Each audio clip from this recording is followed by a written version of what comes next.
Now, what's up, guys? Welcome to the post match analysis for the match against Atlanta. Where do I begin? This was a very, very nerve wracking match, so to say. I'm first of all just going to say happy with the result.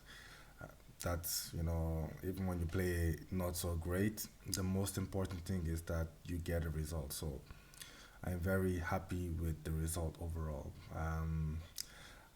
I don't think the performance was fantastic in particular. I don't.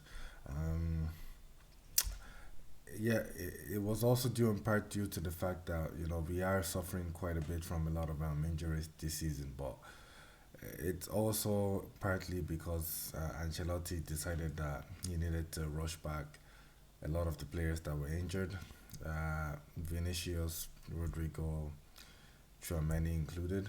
Um, but at the same time, this was a must-win match, so I kind of understand where he was coming from today.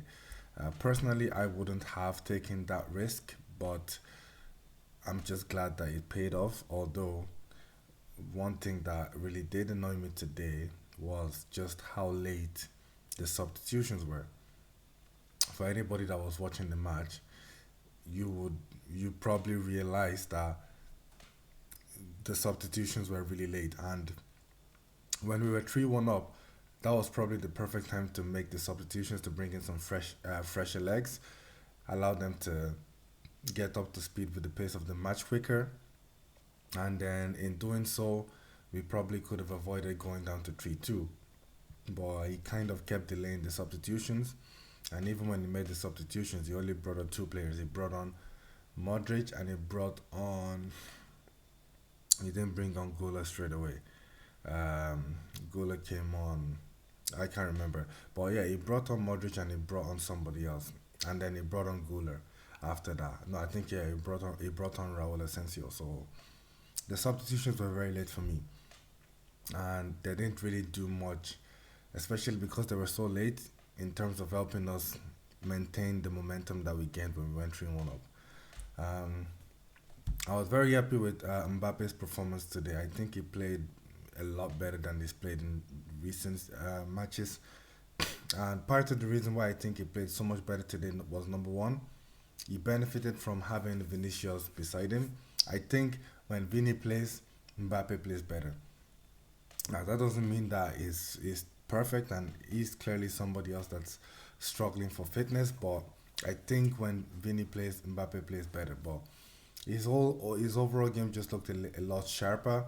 He wasn't holding on to the ball too long, which I was happy to see, because I think that's what's been killing him in the few matches before this.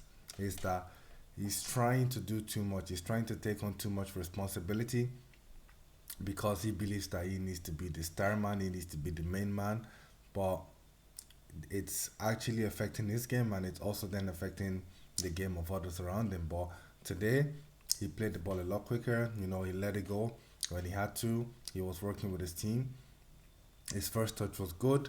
The timing of his runs were a lot better, and most importantly, his finishing was just a lot better. So I'm happy to see that. Ceballos has just really been proving himself that he's well capable of starting for this team, and I'm just really happy to see that even when we have multiple players injured, the players on the bench are able to step up and they're able to come in and contribute. I was really happy with his performance today because he worked tirelessly. He was absolutely everywhere. His passing was good. His retaining position, he was very good. His 1-2 overall, like just general like passing movement, chemistry with the other players on the team is very good. And I think even though he doesn't always start, he's someone that is kind of like a calming presence when he plays, because you can kind of give him that ball in dangerous positions, and he's going to keep control. He'll either draw a foul or you know it give a good pass back. So that's really good to see. Chouameni played great as a centre back. it might be time for him to start reconsidering maybe transitioning to the centre back position full time. And I say this because I do think he's a very good defensive midfielder, and I think part of the reason why he's having a bit of difficulty this season is because uh, with the absence of Cruz, when Cruz was there, Cruz brought a calming presence to our midfield. He gets on the ball, gets into position, makes space. So Tremeni never had to worry about doing what Tony Cruz did. All he had to worry about was giving Cruz protection, and he did that job fantastically because his athleticism, he can cover the ground, he can put in the tackle. So Cruz could literally just focus on creating play. Even though Cruz was a deep line midfielder, he didn't really, he wasn't really like a Casemiro type of play. He's not going to be winning tackles all over the place. He might win one or two tackles, but most of his job will be get on the ball, be an option for the centre backs for people to pass the ball to, play them long diagonals, through ball, and just overall control the tempo of the game. So it's like everyone is expecting Chouameni to overnight become that kind of player, and I think even Cruz, even early on in his career, he wasn't that type of player. At least not to the same way he became later on in the years. Because what happens with every player is, as the years go by, as you get older, and the legs start to go, the best players become start to adopt a different role to their game because they don't have the legs and they don't have the athleticism that they once had when they were younger. So I think if Chouameni was to become a centre back, because I think I see why Ancelotti does this, because tactically what that gives you is not only is he a midfielder that's very good and with physicality reading the game in centre back, but he's also someone that can help in terms of playing the ball out, because he's a midfielder, he's technically better on the ball than most centre backs would be.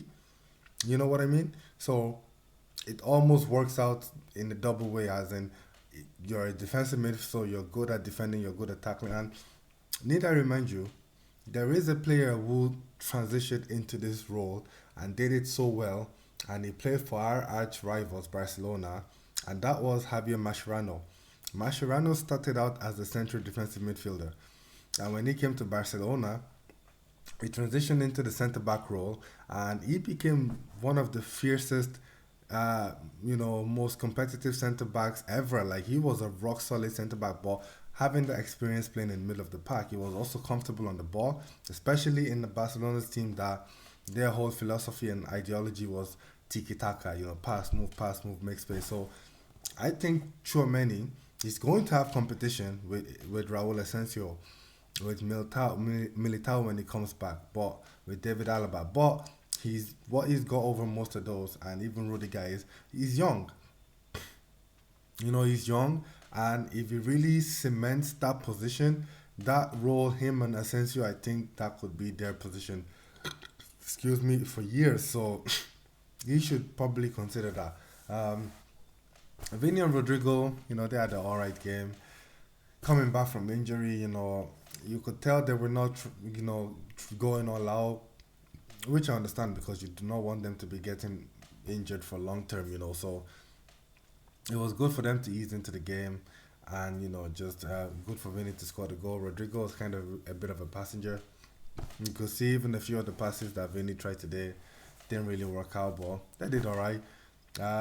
Brahim started off well, but then he lost the ball a bit too much for my liking. Still a very good player. I still rate him, but I don't think he's really like used this opportunity with the injuries we have to really cemented his claim that he deserves to be starting. And I know he can do. I'm tired, but yeah, I know he can do so much better than he's doing. But he really needs to maybe just bring it up a little bit because he can do so much better. Um, Overall, Vasquez. I honestly I don't even want to talk about it. Look, he's doing his job. We're kind of stuck in that right back position right now. Everybody knew Carvajal was likely to get another fucking long term injury. He's had a few now. This is not the first time. And Vasquez, look, as much as I think every attack, everything, the goals they scored came down from his side. I know Chouameni gave away the penalty, and I don't think that was a penalty. Like it barely even clipped him, like and he went down like he got shot by a sniper. So every goal, the two goals we considered came from that side. Many times Vasquez was caught up the pitch, and you have him against a player like Lukman, who's very tricky, very pacey. It was a mismatch that was bound to happen. Valverde tried to cover, Brahim tried to cover, many players tried to cover for him, and we still conceded two goals. So I don't really want to talk too much about him. Look, he's trying his best. It's not his fault. That's not his natural position. He's been asked to do a job. He's doing it as best as he can. This is where I miss Nacho, because Nacho Fernandez, he might have 1 or 2 games where you're like, what the fuck are you doing? I want to kill you. But in general, he was very solid. If you put him right back, left back, centre back, Nacho's going to do a job. This man is going to have to really, really, really, really try to get by him. So, I'm not going to talk too much about that. Valverde put in another great performance. It's not really much I can say about him and Bellingham. Yeah, if they're not playing great, but even just in terms of work rate, they always put in a shift. They always give you enough to be like, what, yeah, you two deserve your starting spot. Like Bellingham will never not leave everything out on that pitch. Him and Valverde. So it's very difficult to think I'm dismissing them because I'm not talking about them. I mean, he scored a goal today. I think that's like a goal in his last 6 games. There's not really much more to say about him. And this is what I was saying before. It's like I don't know what going to Ancelotti's head. I know you had to fit Mbappe into the team, but this dude came last season and he proved to you. It's not like he had a season where he scored like 5, 6 goals and you're like, yeah, I can put you in a deeper role. He scored over 20 goals and God knows how many assists last season. So he's proved that he can play that position. And what did Ancelotti decide to do? Play him in a deeper position. But now that he's playing higher up the pitch, playing, in a role that he likes, I mean, he still tracks back. He still does a lot of the donkey work, but Ancelotti has managed to find a balance in the structure where Bellingham is able to advance a lot more without constantly having to worry about what's behind him. And that's shown in the results. Is back scoring goals again, and we're gonna need those goals as the season goes on. So, Courtois again, ever reliant. Maybe should have done better on that near post goal, but he did go through the keeper's legs, so the player's legs. So it was probably very difficult for him to save. But overall, he made some great saves. They really could have equalized 3-3 at the end, and they probably should have equalized 3-3 at the end because that was a fantastic chance for that when Lukman, Ademola, Ninja boy, he whipped that ball into the box and completely like befuddled all our players, and whoever the captain of Atlanta was 100% should have put that in the back of the net. But I'm not gonna fucking look a gift horse in the mouth. I'm just happy with the performance. Hopefully, Mbappe is not out for too long because he also went out injured today. But overall, just happy to get the win. Not so happy with the performance. Our press is probably the weakest part of our whole team structure as a whole. And you could see it again today. We struggled to play out against Atlanta to the point where Courtois multiple times had to just hoof the ball up, whereas Atlanta players were comfortably able to get on the ball, pass the ball out multiple times against us. So our press really needs to improve, and I don't know if Ancelotti needs to find a coach that specializes in pressing, because if we can get that one aspect of our game right, we are going to take our game to the next level. So yeah, happy with the win, happy with the 3 points. Hopefully we get through, and Realmadrid. Please don't forget to like and subscribe, by the way, just in case you haven't, and ring that bell, all that good stuff.